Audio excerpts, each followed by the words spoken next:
I've been playing a little bit tighter in the big blind lately because you're out of position, and yeah, I stressed that before. Position is really important, so you just want to fold a lot of hands from the small and big blind, especially against players you don't know anything about. If you know it's a bad player that is racing, and you know a little bit how he plays after the flop, you can call with much more hands. But against players that are good, or you don't know how they play, you will just fold a lot of hands. 9-10 I raised from the button there, suited, and it's a standard play. And if the big blind, which was JJ, would have re-raised, I might have called him as well, because he seems to splash some chips around, and you can just look at the pot with the position there. What I really wouldn't like was if Joe Dasen would move all in there, because then I basically would have to call him, and I would have been an underdog with probably like 40% to win the pot. Smallish re-raise from that JJ guy again. I'm gonna take a flop with this hand. Problem with this is if I catch like a jack or a queen, but we'll see. So I missed the flop total there, and I'm not gonna get fancy. This is the kind of player, it's a style that is coming more lately. It's just small raises before the flop. He raises to 25 all the time, and then his re-raise was pretty small as well, like 2.5 times my raise, and now he bets like 1/4 of the pot. It's really small bet poker, and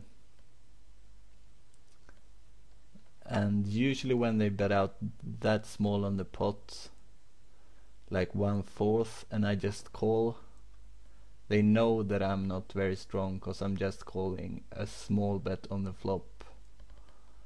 And when they see that, they will make a pretty hard bet on the turn afterwards, because they know I'm not strong at the pot, and then they bet hard on the turn regardless of what they have. So sometimes if you choose to call the flop against these players, you will have to call maybe a hard turn bet with middle pair or something.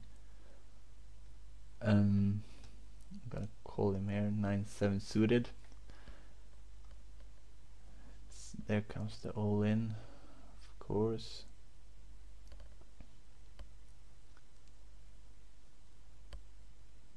And now he isolates me, which is a kind of standard play.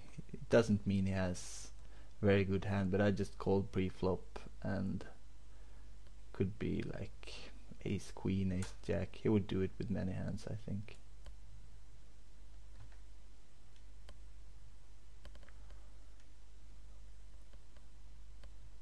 And it's not the best move with 5-4 there. I mean, it's, if you have like 200 it could work, but with the 135 not many players would fold some kind of hand there.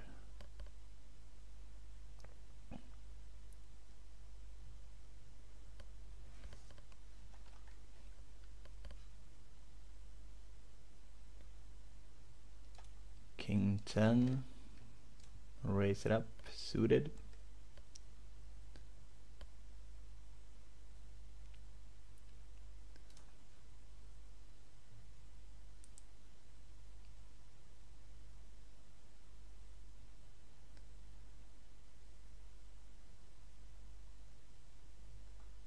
Now we're down to 4-handed play.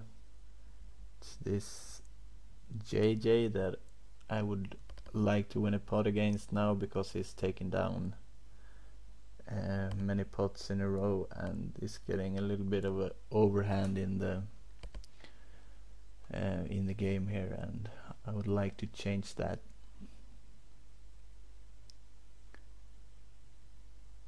And I would say he's a very loose player too, because he just raises 25 and he's in many pots all the time.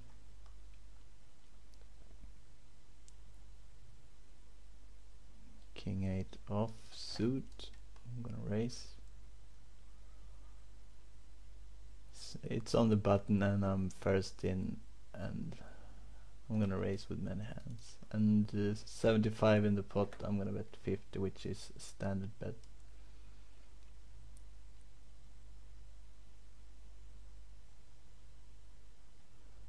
Pair of 8s. How to put him on a hand here could be on some kind of draw. It could have a 10, which is maybe most likely. I think it would raise the draw. I'm gonna take a free card here and hope for an 8 or king. It's an ace. Could be a good time to bluff. I'm gonna try with 130.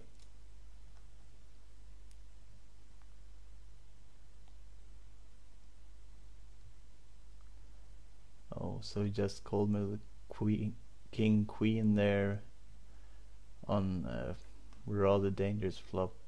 Play that pretty conservative. Most players would raise the pot or maybe call the flop and bet out the turn.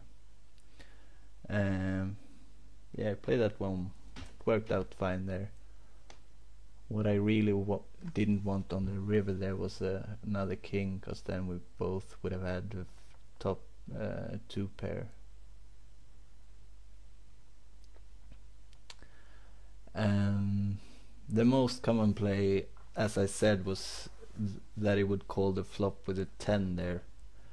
And if he had a 10, I would think it's hard for him to call on the river there when an ace comes. It's a pretty unlikely hand for him to have ace 10. And to call a river bet there with 2 overcards is not the easiest thing to do. But he's running pretty good now, and maybe I should just take it a little bit more easy with him.